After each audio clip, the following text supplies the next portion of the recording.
Como você sabe, hoje nós vamos começar a apresentar evidências de um dilúvio universal.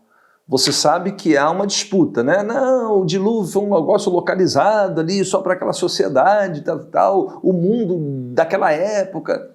Não acreditamos nisso. Acreditamos que o dilúvio foi universal, sobre toda a Terra.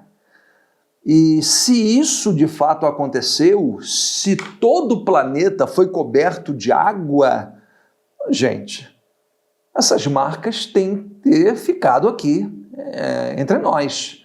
Elas precisam ser vistas. Então é isso que nós vamos olhar. Então vem comigo e vamos olhar isso aí de perto.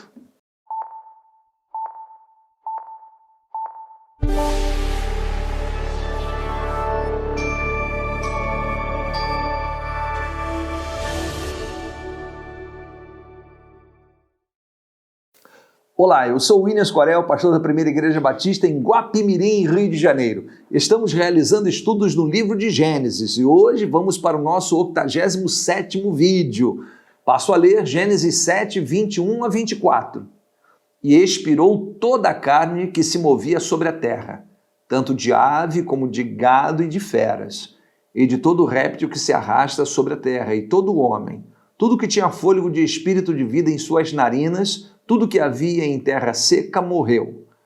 Assim foi destruído todo ser vivente que havia sobre a face da terra, desde o homem até o animal, até o réptil, até as aves dos céus, e foram extintos da terra. E ficou somente Noé e os que com ele estavam na arca, e prevaleceram as águas sobre a terra 150 dias.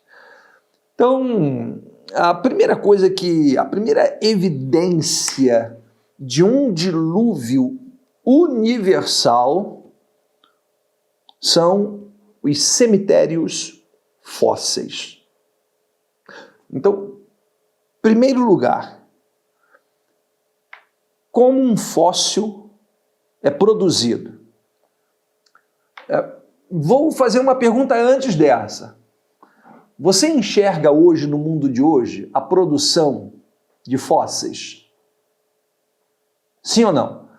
O cavalo que morre, o cachorro que morre, vira fóssil? Ou ele é totalmente decomposto? Geralmente isso, né? Então, como é que se faz para produzir um fóssil? De um animal, por exemplo, né? Então, tem que haver aqui, nesse BBC News, ele apresenta aqui uma reportagem muito interessante, dando as dicas, como o fóssil é formado. Primeira coisa, soterramento rápido, envolvido em lama e água. Tem que ter. Ausência de oxigênio. Presença de alguns elementos ali que vão fazer a troca com o corpo morto e vão petrificá-lo. Então, há outros tipos de fósseis que nós não vamos entrar nele aqui. Eu quero falar desse fóssil que a gente encontra, a maior parte deles, né, dos fósseis, nas terras, que a gente cava essa coisa direitinho e tal. Não vou falar de resina, não vou falar de tufeira, nada disso. Eu vou falar desses fósseis mais comuns que nós retiramos da terra bruta, não é isso? Então, é desse aí que eu estou falando, que é a grande parte dos fósseis que nós encontramos. Então, você tem que ter características próprias. Soterramento rápido, envolvido em lama, em água, ausência de oxigênio, elementos químicos ali específicos para trocas com o corpo que está sendo que foi soterrado. Agora, vamos dar uma olhadinha no nosso planeta? Vou começar por aqui, ó, pertinho da gente. Eu podia falar de qualquer país, porque todos os países nós encontramos fósseis. Alguém disse que o planeta Terra é um grande cemitério. Nós andamos em cima de um grande cemitério. Mas eu vou falar dos principais, tá bem? Então, Aqui, olha o deserto de Atacama no Chile. Deserto do Atacama, eu estou falando, deserto do Atacama vai até um pouquinho mais de 6.000 metros de altura. O que nós encontramos lá no Atacama, no deserto do Atacama, em várias altitudes?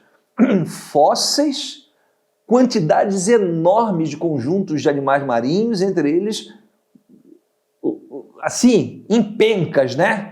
Conjuntos de fósseis de baleia.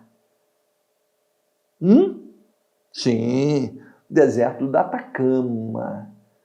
Para tudo quanto é lado lá, tem seres vivos soterrados. Aqui uma escavação, tá certo? Aqui na mesma, continua aqui os restos, vestígios de animais marinhos, que são a grande parte dos fósseis, são animais marinhos. Outra região, deserto de Gobi, no sul da Mongólia, norte da China. Eu estou falando de um território de, assim, ó, 1.600 quilômetros de comprimento e 800 de largura. Você sabe o que são 1.600 quilômetros de comprimento? Vou dizer para você, é sair do Rio de Janeiro e ir para Palmas, Tocantins, que tem 1.500 quilômetros em linha reta. Então você tem que andar 100 quilômetros a mais depois de Palmas para você andar 1.600 quilômetros. No deserto de Gobi, ali naquela região da Ásia, nós temos um dos maiores cemitérios fósseis. Quando chegamos lá, encontramos isso aqui, ó. É osso de tudo quanto é animal, tudo quanto é ser vivo, nós encontramos ali. Olha para cá. O sul da África, né? O que muitos dizem que provavelmente é o maior cemitério fóssil do planeta. Olha o que nós encontramos lá.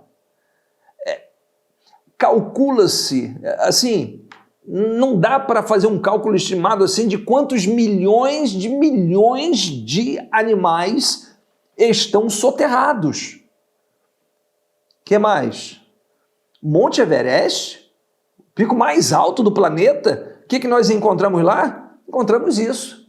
Também seres vivos, marítimos, que foram soterrados repentinamente. E agora temos aqui o Canadá, porque também tem um grande cemitério fóssil no Canadá, nos Estados Unidos, no México, em tudo quanto é lugar, como já falamos, e encontramos ali também vários seres vivos que foram soterrados, alguns marítimos, outros terrestres, tudo quanto é ser vivo nós encontramos soterrados e fossilizados. Isto é, eles foram soterrados repentinamente, não esqueça disso, em água e lama. Eu tenho uma pergunta para lhe fazer neste momento. O que é que pode explicar a existência de cemitérios fósseis espalhados em todo o planeta, de seres vivos que foram repentinamente soterrados em lama e água? Na minha opinião, a Bíblia tem o relato que explica o que aconteceu. Por isso é que a gente não encontra a formação de fósseis hoje. É raríssima a formação de um fóssil hoje. Talvez você encontre isso na explosão do Monte Santa Helena, em 1980, nos Estados Unidos. Ele realmente provocou. Tá lá, você pode cavar lá que você vai encontrar fóssil hoje de gente, inclusive de pessoas, né? No Santa Helena, dezenas de pessoas morreram, né? Trabalhadores, repórteres, fotógrafos, etc. Tal. E populares também. Mas você vai encontrar lá a formação de fósseis, certamente, naquela grande catástrofe.